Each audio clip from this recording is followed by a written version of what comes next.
And it is time to call to order the oldest Lions Club in the world. I'm Rudy Munguia, the president, and I would like to ask our host, Chuck Mandelbaum, to tell us a little bit about the procedures for Zoom. Chuck, if you will, please. Okay. I'm going to mute. What I ask is everybody to mute themselves unless they're speaking. That way, any side noises don't interfere. Other than that, there's really no rules. When you want to speak, unmute yourself. When you're not speaking, please mute yourself. Other than that, if need be, that's about it, I think. All right, thank you. And I will be leading the pledge today, and I will ask that you either mute, as Chuck is suggesting, or just lip sync the words as they appear on the screen.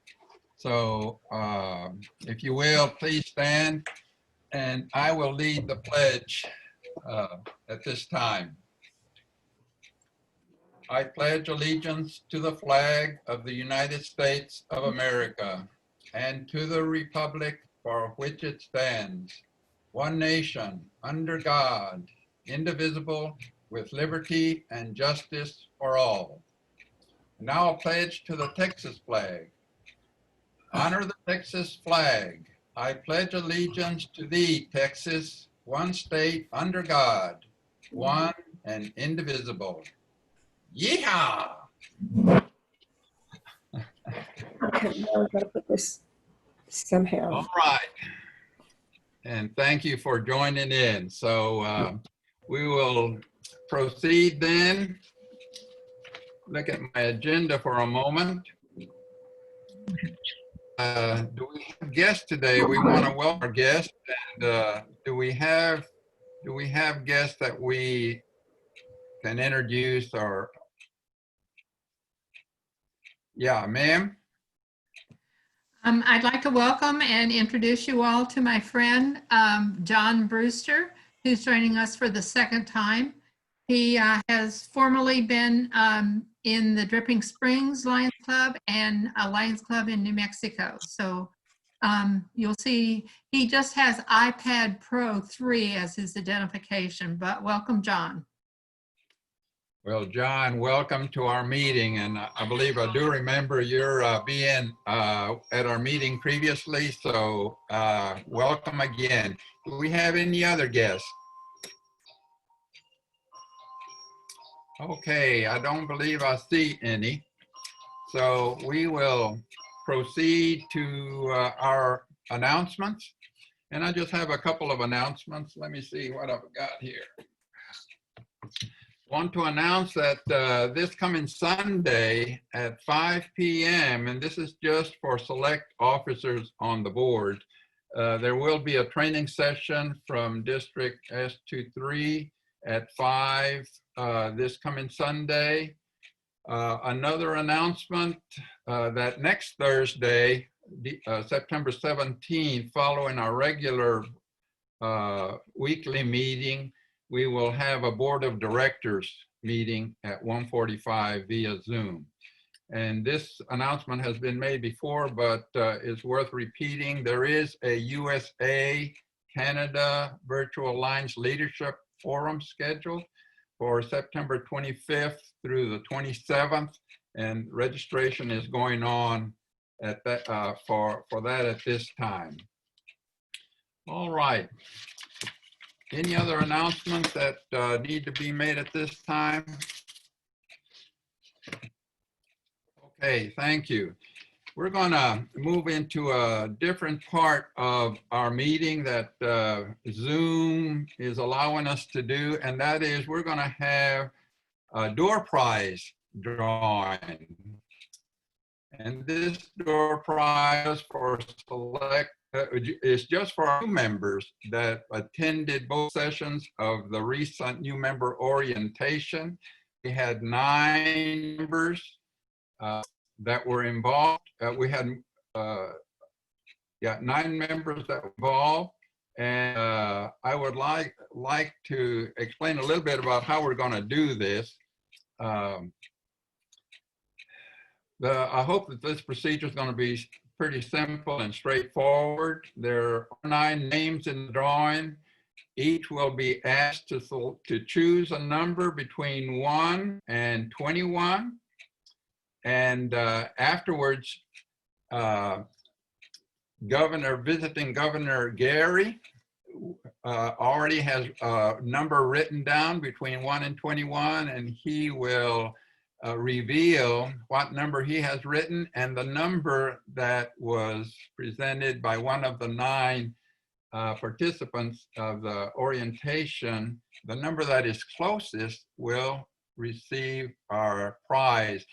The prize is the board of directors' way of saying thank you to these 9 new members for being so involved with our orientation, and especially thank you to these 9 new members for joining the oldest Lions Club in the world. So if we may, let me begin. Any questions, first of all? That's kind of the layout. So we of the 9 new members, let me see if you are present. If not, we may have to select a number for you. And the first person I show is Rachel Reed. I'm not seeing Rachel here. Let me just select a person. Glenda, can you hear me? Yeah, I can't hear you, but would you select a number for Rachel between 1 and 21, please? 11. 11. Thank you. Okay, then the next one is Gloria Munguia. Gloria, can you give me a number between 1 and 21, please? 8. She said 8, I believe. Is that correct? Yes. Yes. Okay. David Mann. Is Dave? I don't see David. Oh yes, there you are. You're waving, David. If you will unmute and give me your number, please. 12. 12. Thank you. And Sandy Mann, if you will join David and give me your number, please.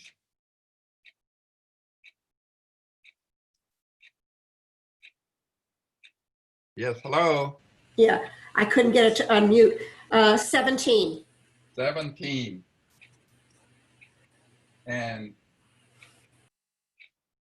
Steve, are you Steve Riley? I don't see Steve.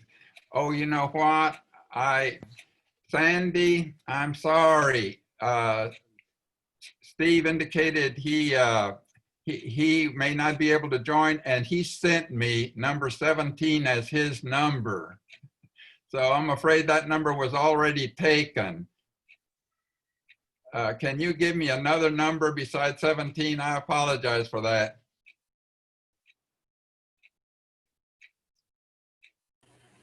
How about 15? 15, thank you.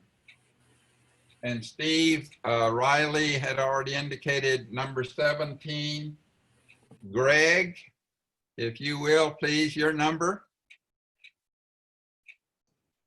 I'm feeling real good about 17. I wrote that down before the meeting, so I think they're going to win. But since it's already been chosen twice, I choose 7.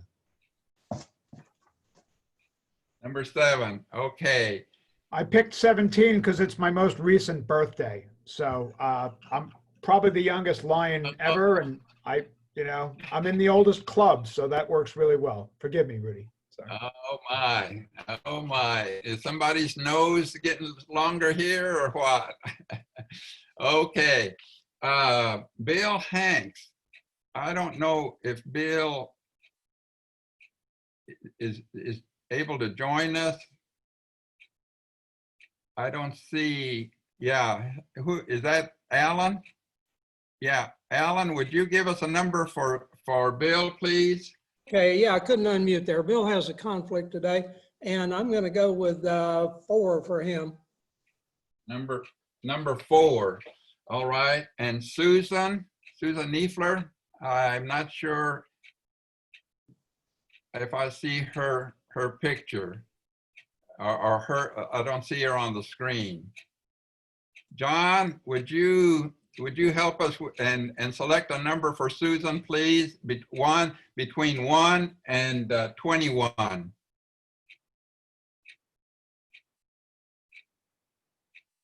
I'm sorry, I cannot hear you. Can you unmute yourself? I'll pick, for Susan, I'll pick 21. 21. Thank you. And then the last person of the 9 is Carolyn Wright. And Carolyn, I think, is also not able to attend today. Oh, I'm sorry. There you are. Yeah, Carolyn, give me your number, please. I'm going to take 9. 9. All right, let me just go over these numbers, make sure I wrote them down correctly. For Rachel, it's 11. Gloria is number 8. David is number 12. Sandy is 15. Steve is 17. Greg is 7. Bill Hanks is 4. Susan is 21. And Carolyn is number 9. All right, Governor Gary, if you will, do us the honor. The number is 16. And so let's see, 16. Looks like we're going to have a tie here as which one is the closest. We have a number 15 for Sandy, and we have a number 17 for Eve. So we'll do the same procedure, and I'll ask Governor Gary again to turn that piece of paper around or something and give us another number. So, all right. Sandy, if I may ask for your number, between 1 and 21.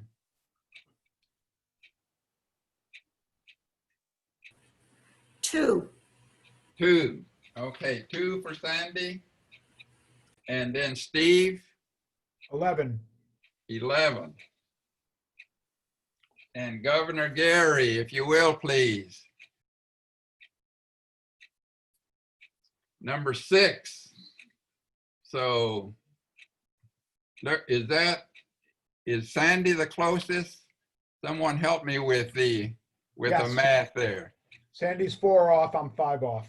So, yep. Oh, well, congratulations to everyone, and especially to the winning number, Sandy Mann. So, all right. And as I indicated, or I should have indicated, that the prize from the board of directors, and saying thank you to everyone, the prize is a $25 credit on your dues coming up in the next quarter. And that'll be the October through December quarter. So congratulations, that's $25 that will be credited to Sandy. So, wow. Well, this was something new. Again, Zoom would allow us to do this maybe in person, but well, what are a few hurdles here and there? We'll just find a way to make fun and to have fun with all of this. So thank you very much. All right, we're needing to move on. And all right, we're gonna enjoy having a member profile today. And today's member that we're gonna learn a little bit more about is past President Leonor Marquez. So Leonor, if you will, please. Hi, can everybody hear me okay? I hope that my mic is working. All right, thank you.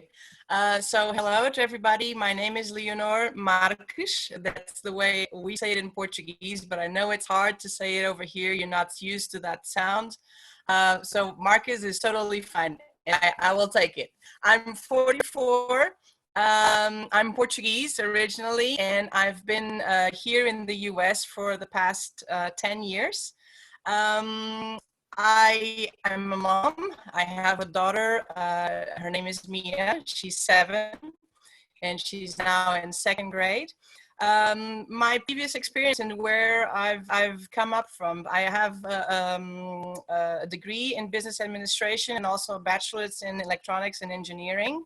But that wasn't for me. I wanted to be in contact with people. So I decided to take a degree as a cosmetologist and beauty therapist.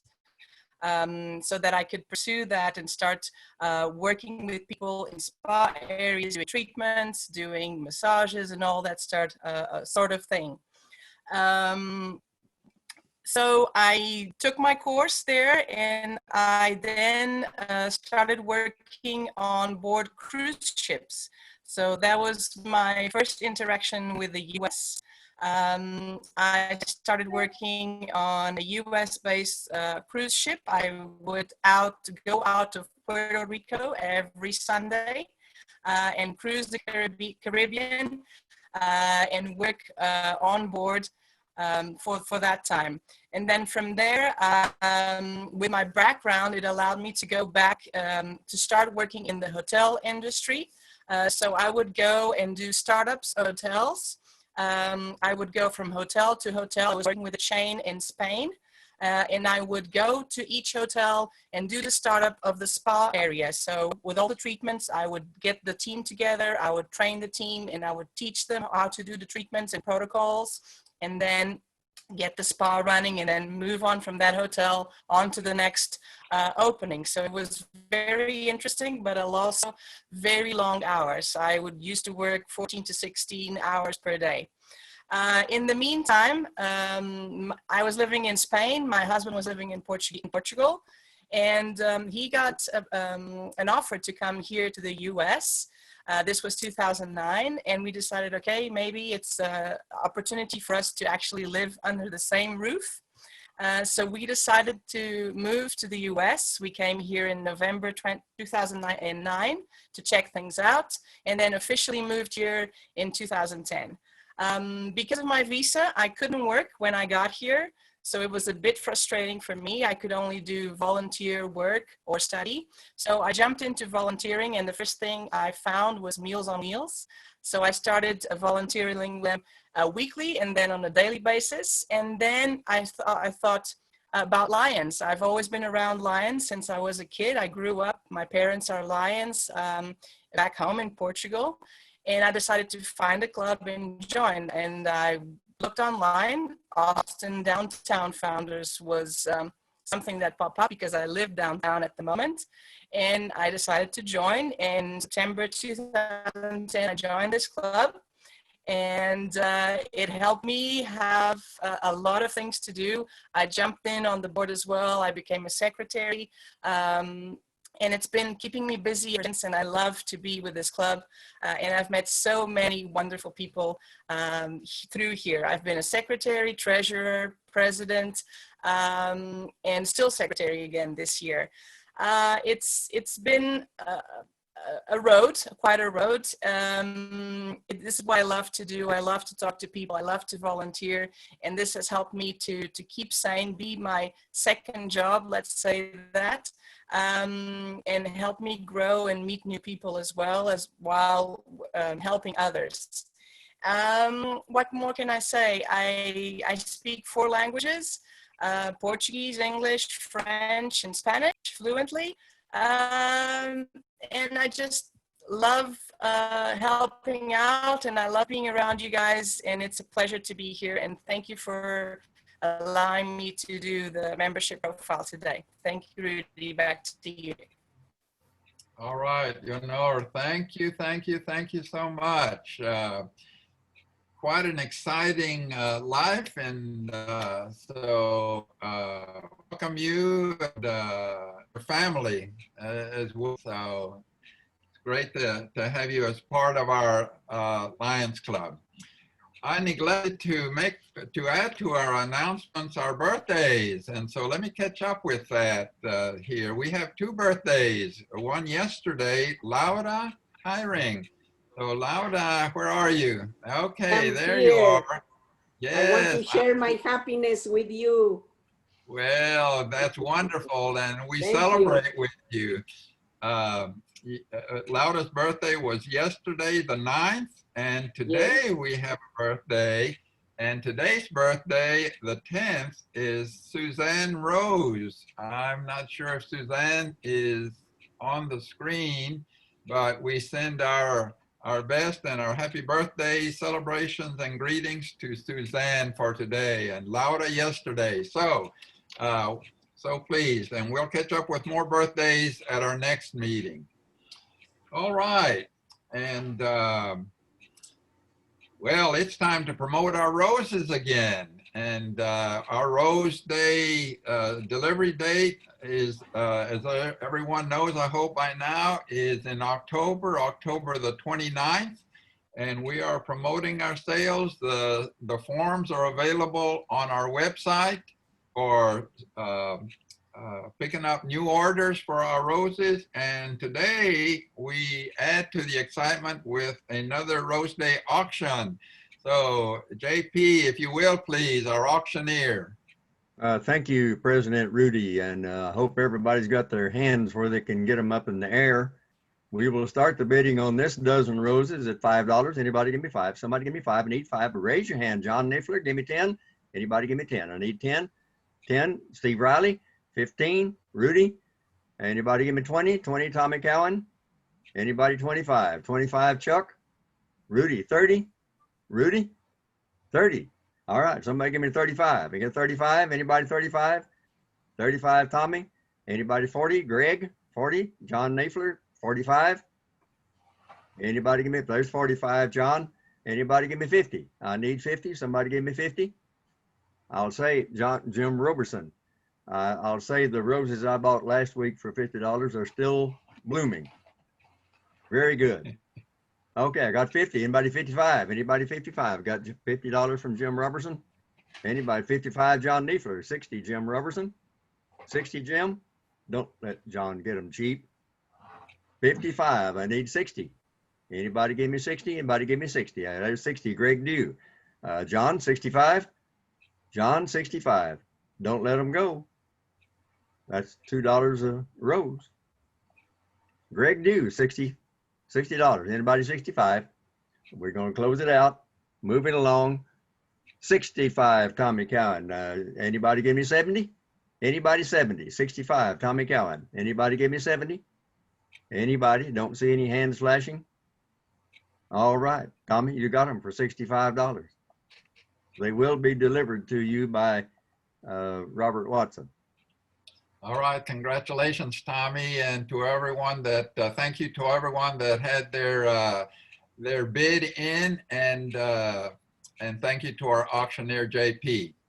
All right, well, it's time for our special guest to be introduced and to hear a little bit about the program. And to introduce our guest today is Zone 3B Chair and past President Leonor. So Leonor, sorry about butchering up your last name. So I will just say Lion Leo. It's totally fine, Rudy.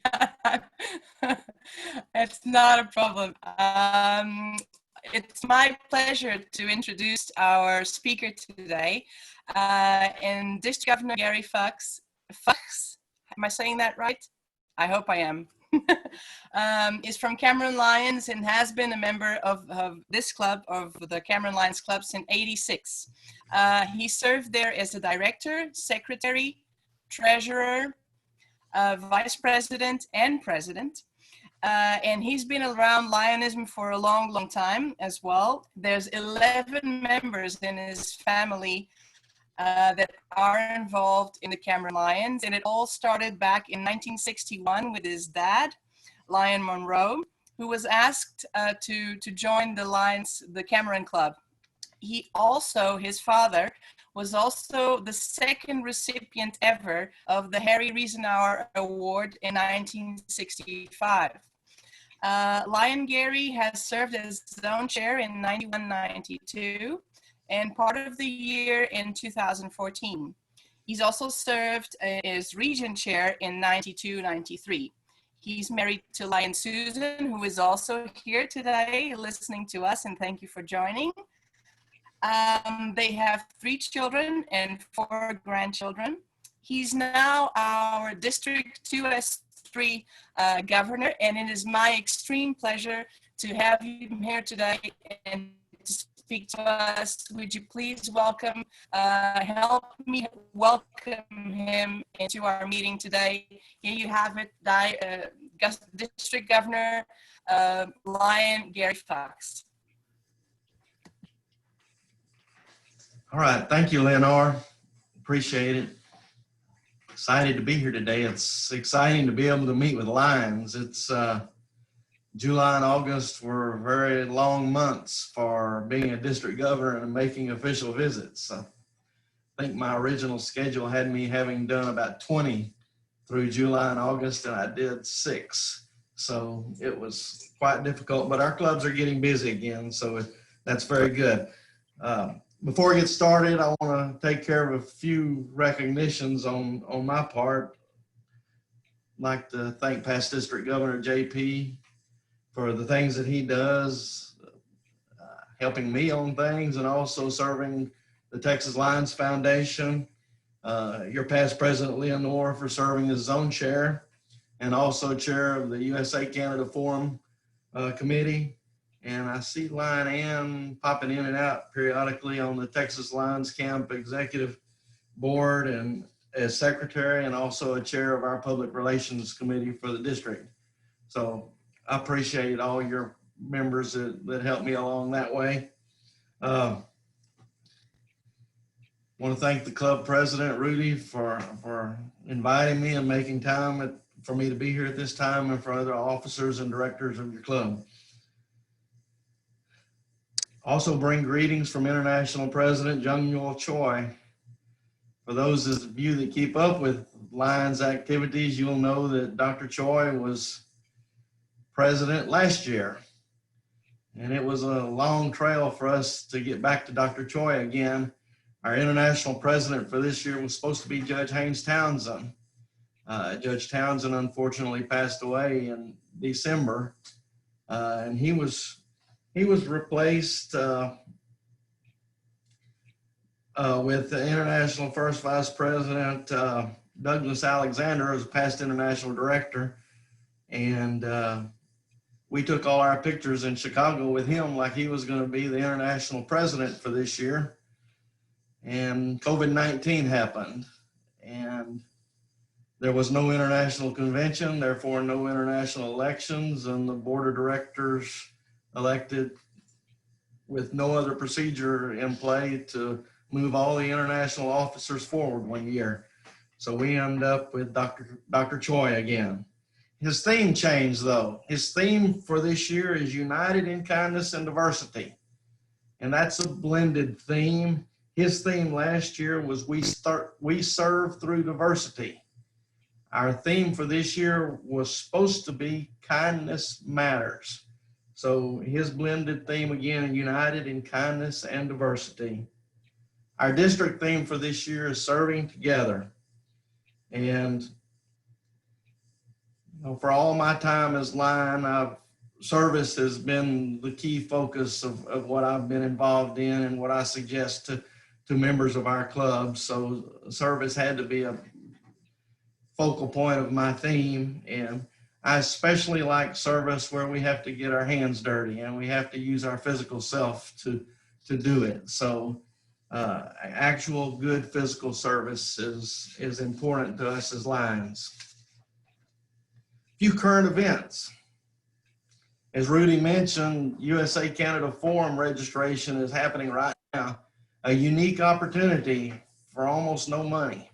For $20 on the 25th through the 27th, you can log in and out and see the activities of USA-Canada Forum and enjoy some speakers that you probably will not normally get to hear. So I've had several folks tell me they've registered for that, and I encourage you to look into that opportunity as it may fit your schedule. Second thing is, I know that from previous emails that your club is participating in the Peace Poster Contest. Don't forget that those things have to be to the district chairman by November the 15th. Also, we sent out all the information on the opportunities for youth contests. And that information is coming back to me. I do have a coordinator for the contest now, but she happens to live in my house, so those can come to my address and be taken care of. Lion Joanne is running our environmental contests for this year again. And one little change is that she's opened it up for an entry from every individual rather than every club. So she wants those entries in by December the 1st, and the rules are in the newsletter. So please take a look at your newsletter and see what those opportunities might be. So a few things going on this year. I'm sure by now, or I hope by now, you're getting accustomed to seeing the acronym NAMI, N-A-M-I, which is the North American Membership Initiative. Our district, along with the other 15 districts in the state, are participating in that program. And the ultimate goal of the North American Membership Initiative is to increase membership in the United States and Canada, and by natural means in our district. For us to do that, we're going to focus on service. We're going to do things and promote things that encourage us to be serving our communities, to be visible in our communities, in hopes that our visibility and our service and our willingness to do things for other people will attract new members, make people want to see, or help people to see what we do and encourage them to be a part of it.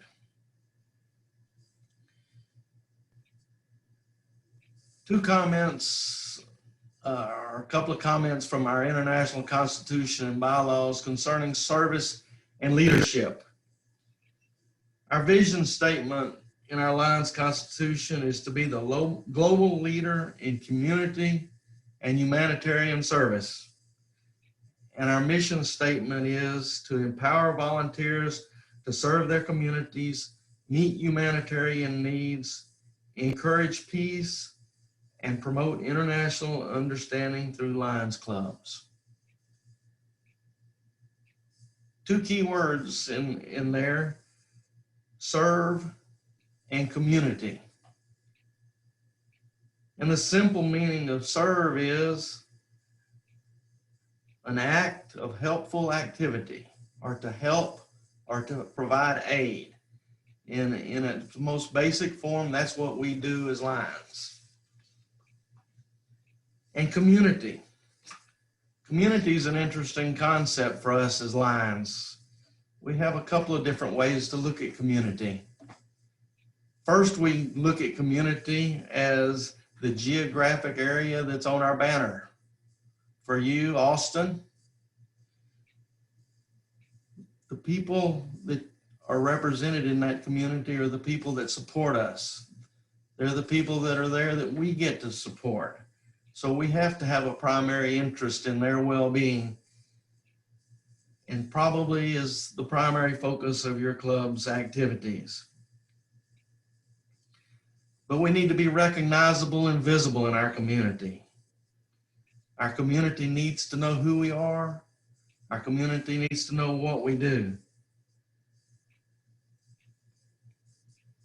In doing that, we're trying to do a few things of special effort in the district this year, and putting a lot of effort into promoting our activities on the district Facebook page and in our newsletter. And it takes the work of everyone in the district to make this happen. It takes effort from clubs and club members to send pictures to me so my wife can get them on our Facebook page, or that Dwayne can get them on the Facebook page. And then likewise be forwarded to Diane for the newsletter. But also it takes you to be watching the district Facebook page and taking time to like the post and share the post with others. those likes and shares spread our tentacles a little bit and let other people that normally don't see Lions activities and Lions posts see what Lions do. I have a lot of friends in my cattle business that see every time that I share a Lions Club posts. And when I was in Denver at my cattle board of directors meeting last month, I've got a lot of questions about what Lions do. So it seems like it's a very good way to help others to learn at a personal level what we do as Lions Club. Secondly, about our community. As Lions, our community goes a little bit beyond the local. We're members of Lions Clubs International. And as being part of that, we work in a community of Lions Clubs. We have opportunities beyond the club level. We work on the district level, the multiple district level, and the international level. We need to make sure part of our program is supporting those opportunities also. Know Your Club is active in supporting the charities, and I'll mention them again later on. But beyond our 100% programs for our charities, we have opportunities, I think, in every one of our charities for special programs that you can use for awards, for personal gifts, other ways to support our charities. So as you plan your charitable gifts, remember those opportunities out there too that can help beyond the local level. Finally, on our vision statement, we talk about being the global leader in service. And for us to be the global leader in service, we have to be telling people what we do. We have to be reporting what we do. And Lion Leonore, as your secretary, has been active in entering things on the My Lion part of the international website, and I appreciate it greatly. Even the smallest things that you do to help in your community need to be recorded, so that, because the small things that we do, when we add it up across the district or multiple district level, add up to big things. So don't think a service project is too small to take the time to enter or report to your secretary and get it put in. I want to talk just a second about leadership. Leadership is the ability to influence a group toward the achievement of a goal. And the word goals comes up. And we'll talk about our district goals real briefly at the end of this. But you as a club need to have goals. If your leaders are going to know where to lead you, they have to have a target, and that means goals. Our GLT, past district governor, Mike Smith, is working on global action team initiatives to help with working toward goals in your clubs. And Rudy mentioned the time of that next Sunday, I believe, at 5 o'clock is when his next meeting is. So those of you that are in that group, log in and see what past district governor Mike has to say about that, and helping our clubs get goals established and moving toward our goals. Leadership is another thing. We need to be aware of individuals in our club that have the desire to be leaders. We need to be watching our club activities and seeing where our members' interests are, so we can give them responsibility and challenge them to be in charge of something and to be a leader in a project. One of the ways that we can increase the satisfaction of our members, especially our new members, is to give them something to do. Listen to them. Help them grow and learn what it is to be a Lion leader. So at that point, I just want to encourage you to watch your membership, be aware of what they do, and give them opportunities and challenge them. So I said I had a few goals, and to a lot of the clubs, these goals are simple because they wanted us to write simple goals for this year. They wanted achievable targets, and the active clubs meet these goals real easy, but you have to remember that about 30% of our clubs have difficulty with these things that I'm going to mention. So we're working very hard to encourage the group of clubs that are not participating to help meet these goals.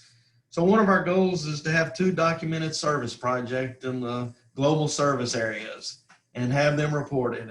And I know for you, that's not a big deal. We have a couple of 3 membership goals, and the first one is that a club adds 1 new member to its roster this year. And I didn't say be a +1 for the year. I said add 1 new member. You will be surprised how many clubs in our district do not even add 1 member for any reason to their club. And we need to work to help our clubs ask people and search for new members, because without new members, eventually clubs go away, and we just can't afford for that to happen. The second emphasis in membership is membership retention. It's interesting in the district, over the last 5 years, our number of new members for the district averaged about 400. But our member losses averaged about 400. So we need to find ways to work on that, because the biggest category of losses we have is dropped in good standing. And that's not a good reason. Something goes wrong when we're dropping someone in good standing. Maybe we have not done the things we need to do to get people involved. So we need to search that out a little bit and see if we can stop our membership drops. As I mentioned, past District Governor Mike Smith is working very hard on leadership training. His leadership training program for officers goes through September the 30th. We're trying to get 60% of the clubs to have 60% of their officers trained. Well, we've got the 60% of the officers trained, but we've got a lot of clubs that need 1 more officer trained. So we're working diligently on that goal. And the last thing we're doing is working on new club development. And we wanted to try to get 2 new clubs started. It's been since July of 2018 since we had a new club until we started Bastrop Noon in August. But we want to try to find 1 more. So I encourage you, if anybody has any ideas, please let me know. We'll figure out how to get it done if you have ideas of a place to go. I've sent out information a couple of different times about a virtual Lions Club in the district, or maybe a North virtual and a South virtual. But while I had a lot of positive responses about it, I haven't found anybody yet to take a lead role, or a club to take a lead role in organizing that. So we're going to keep talking about it. Hopefully at some point in the future that someone will be able to take that and make it one of their club projects. So finally, last point is about the charities again. And one of my obligations as district governor that I signed off on was to remind you about Lions Club International Foundation. Past District Governor Shirley is our LCIF ambassador. And as you work through your charities giving, remember LCIF, the things that they do and the impact that they can have around the world. We also don't want to forget the Texas Lions Foundation, the Eyeglass Recycling Center, the Lions Leader Dog, World Services for the Blind, and District 2S3 charities. All of those things in their own way do great service to the citizens around us. And last of all, I want to thank you for your support. I want to thank you for your clubs being active again. And I want you to be safe. I want you to make good choices. We don't need to get lions sick out there. So continue to monitor the things that are going on or around you. And hopefully when we get a few months down the road, we'll be meeting like normal. We're going to try that meeting like normal October the 24th. We're going to have the second cabinet meeting as it was scheduled. We're going to do it in McQueenie, but because of the rules there, we still have to maintain a restricted attendance of some sort. He says we can have up to 100 people there. So we're going to start out by inviting cabinet members and honorary committee members and presidents and secretaries, and we're going to go from there. So hopefully we will have a good in-person cabinet meeting. So as we move to the rest of the year, I look forward to working with you.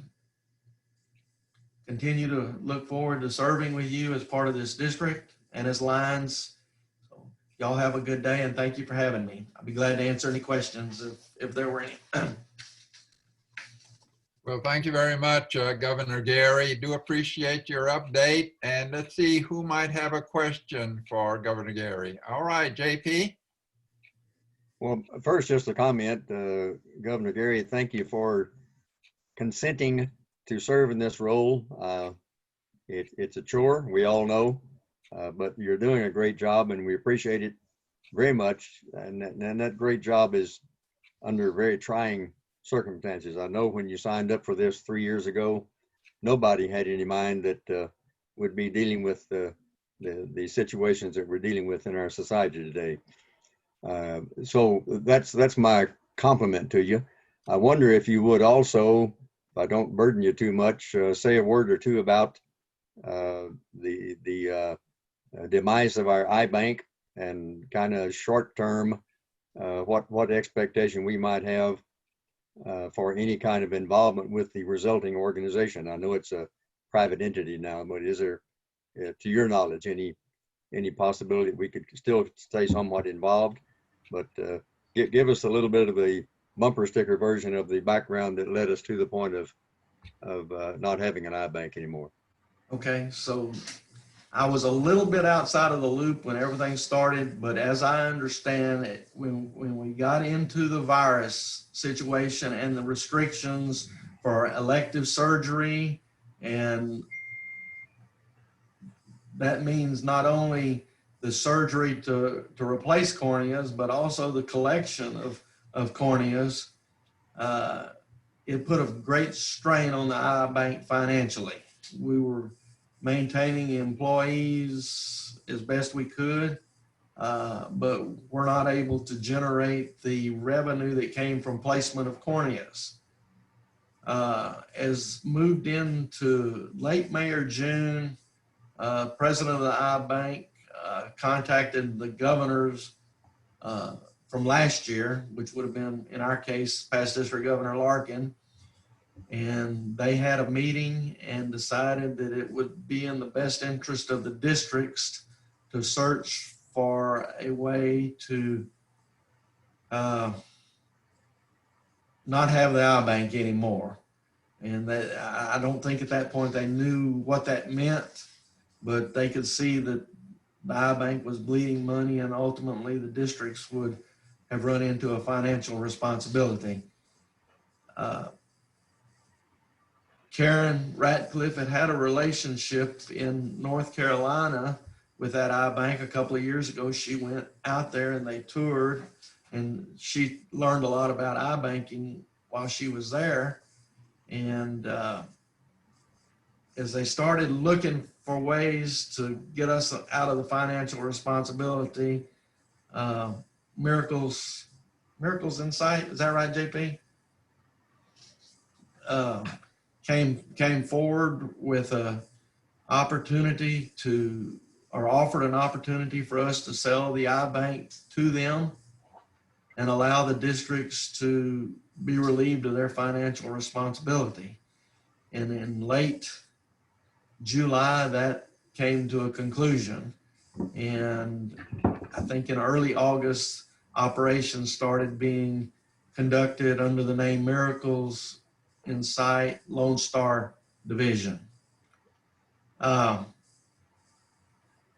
So as a result of that, Lions are no longer directly associated with the iBank, and accordingly, the Lions name is being taken down from future actions. Miracles in Sight is a nonprofit charity. They will be providing services in this area for cornea replacements, much in the same way that we were doing, and with much of the same staff that we had. So it is a charitable option outside of the Lions Charities opportunities, but not as a Lions charity. They're a 501c3 organization. JP, I forgot the other part of the question. If there's any involvement that we might be able to continue to have. Yeah, and I think that's going to be on an individual level, or if a club elects to keep the iBank and iBank as part of their charities list, then I'm sure that Miracles in Sight will be glad to do it. Now, the treasurers would have recognized that because of the timing of this and their desire to keep everything private, we were not able to make any decisions concerning the 100% charities program of the district this year, except to remove Lone Star Lions iBank from the charities list. I have suggested to the first vice district governor and second vice district governor that they develop a plan to ensure that the charities of the district are properly contributed to going forward. And one of those that has not been represented is the Texas Lions Museum and Office Project. And I hope in the future that we can consider them as part of our charities list. And as we go forward into 2021-22. Thank you very much on your response. Any other questions? Steve? District Governor Gary, thank you for your presentation. And I'm one of the new members here. And when I'm not trying to guess numbers and practice my ESP, I'm still trying to learn more about how we do everything here. I was struck by the dropping in good standing concept. What does that exactly mean? And then my second part to that question is, do we do any kind of an exit interview, which it may not be easy to engage with somebody who sort of drifts away, but do we have any kind of demographic information or any kind of fungible data that we can kind of draw from those who have left and sort of see if that is something we can patch a hole in terms of the approach? So second question first, that's district level. We don't have an exit interview program, but a lot of clubs do. So Rudy, do y'all have an exit interview process when y'all?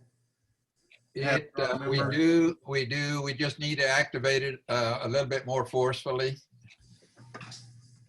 And dropped in good standing is a question that past District Governor Larkin and I have been contemplating for the better part of 2 years now.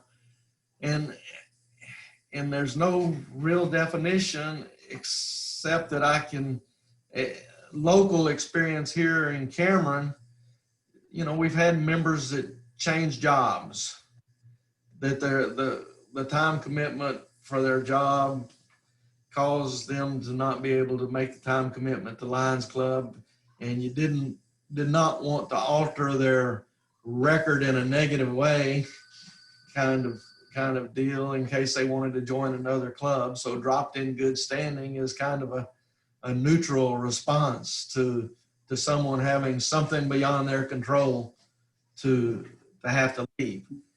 I don't know how other clubs use that because there's like 5 options for a member that leaves a club. So I would like more clarity on that so we can know how to help people or help clubs retain just taking somebody off the roll. And that's what I was wondering, if there's any kind of, what are the common sort of, what's the word I'm looking for? What are the common things that we're either losing folks to, or what are the common liabilities? That's not the right word, but something that we can kind of get some best practices out of it, in terms of getting them back. It's a question that's being asked and probably has been asked since the time JP was the governor, and we probably not going to get a good answer to it, Steve, but we do want to find out why people are leaving us. And Lions International, a lot of stuff that I've gone through discussions about deals with why we lose members and how we can keep members. And one of the main things we always seem to keep going back to is getting members. And it's no different for Lions than any other organization you're in. Get them in the door, get them busy, give them responsibility. They'll be happy. Yeah. And listen to them. Yeah. Don't shut them out. Okay. I think somebody else was raising a hand. Yeah, maybe one more question. Okay, Gaylord, I see your hand.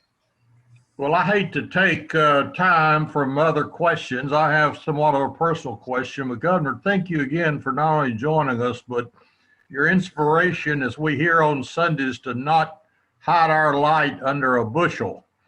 And we need to remember that daily, particularly as Lions and our role as Lions. But you're from an exceptional community and part of the country, and I just had to ask about somebody I've spent a lot of time with that's made an incredible contribution to our state and country, and especially my old alma mater Baylor, is Drayton McLean, a native of Cameron. But one of my best friends for 40 years has been Mike Perrin, a recent director of athletics for the University of Texas, as well as an outstanding lawyer and football player. But I had to ask you, I'm afraid he's been long gone, but my first job out of Baylor was working for Congressman Bob Pogue, who represented Cameron in Milam County and in Washington. And Northie Caperton, your former postmaster, joined us as a staff member. And I guess Harvey's probably long gone and no longer with us, but I was so fond of him, I just had to ask you about him, and I apologize for taking the time and a personal question. I'm a little bit out of the age range to have known him personally, but I do know who it was and his reputation through town. And yeah, you are correct on your evaluation of him, and no longer here. Thank you again, Governor. Yes, I think we're going to need to give our thanks to Governor Gary again for your presence and for your update on the district. And we wish you good success as you continue meeting with other clubs in the district. All right, thank you very much, Rudy. Y'all help me with the Facebook and sending me pictures and liking and sharing. Thank you. We're gonna, before we ask for next week's program, just a couple of things. I want to call on Lion Patty Robinson. She is holding on for us. She's, I believe, back at work at the Texas School for the Blind and Visually Impaired. Can you give us an update on the students that are enrolled there, and are they back in class? Could you tell us a little bit about that, please? Yes, I can. Thank you, Rudy. Our students will not be coming back until September 14th, which is next Monday. And then we'll only have about 25% of our population. It's about 30, 35 kids will be here at the school. The older kids, the more academic students, are still going to have class remotely. And the younger kids that need more hands-on are going to come to the campus. We have so many COVID-19 safety precautions lined up for everyone to come and be safe while we're here at the school, starting with just the weekend's home bus. The kids that get on the bus have to have their temperature checked before they ever can head our way. So, and the staff have to fill out a form before they can come to campus as well, which includes their temperature check. All right. Well, so you are going to be receiving students next Monday, and 25% about of your enrollment will be on campus? That's correct. Okay. Well, I just wanted us to kind of be aware of what is happening at the school, and as we try to work our way through this pandemic and get back to a sense of normalcy, maybe be thinking of having in-person meetings again at the school. So we will just need to stay in touch with you and with the school. Okay, thank you. All right, thank you, Patty.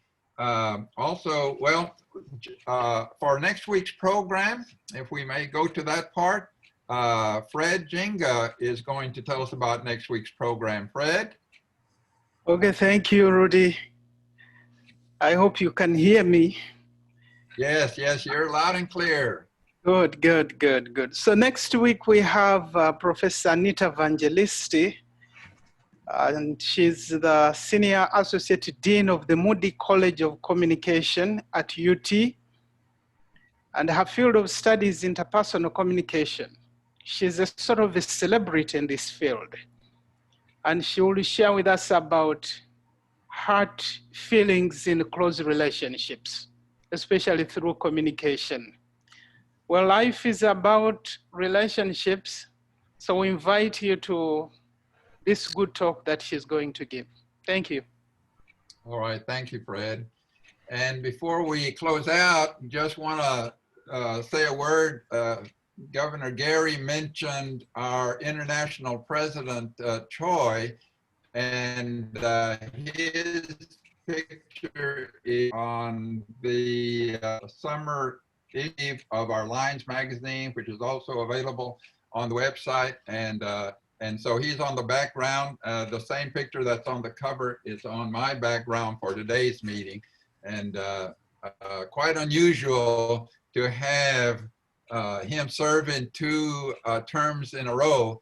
And it's all because of the circumstances we find ourselves in. All right, well, let me say thank you to everyone that participated in today's meeting. John, as our guest, thank you for joining us again, and hope that you might return. And so I believe that we have all our business taken care of. And with that, this meeting is adjourned. Y'all take care, and thank you for joining us today. Good job, Rudy.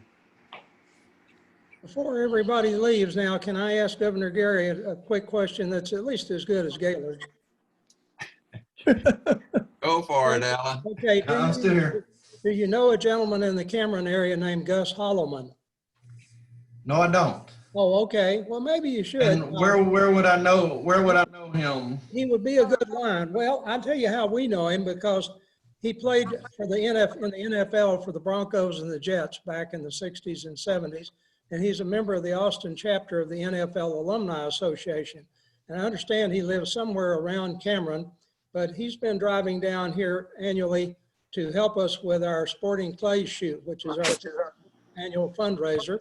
We partner up to run shooting stations at that. And I did see on the internet where he did some kind of a motivational talk, I believe, for a high school team up there. He's a retired school administrator, and I think he most recently worked in Granger.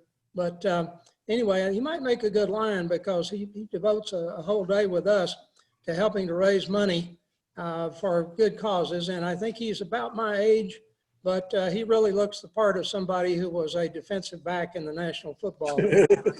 I will ask the people that are associated with the school athletic department and see if we can establish some contact information.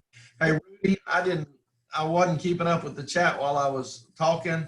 There were a couple of questions about the iBank that popped up, and maybe you can pass it on. The iBank is privately funded. So it's a nonprofit organization. So their funding comes from charitable donations, just like the way we supported our iBank. But they're a very large iBank, so I'm sure they have linked into some big organizations to get money. And I think that I covered the other one is the iBank coming back, and obviously with the sale, it won't be coming back. So anyway, I think that covered the things. I'm not very good at this yet. Watch the chat room while I'm going. I forgot about it. Oh, you do well. You do well just to kind of stay focused on the main topic, but we appreciate it. Mm-hmm. We will see y'all down the road then. All right. Good luck to you. All right. Thank you very much. Everybody have a good week. We will see you. See you next time. Hey, folks. Have a good night. So long, everybody. Stay safe. Chuck, thank you for your hosting today.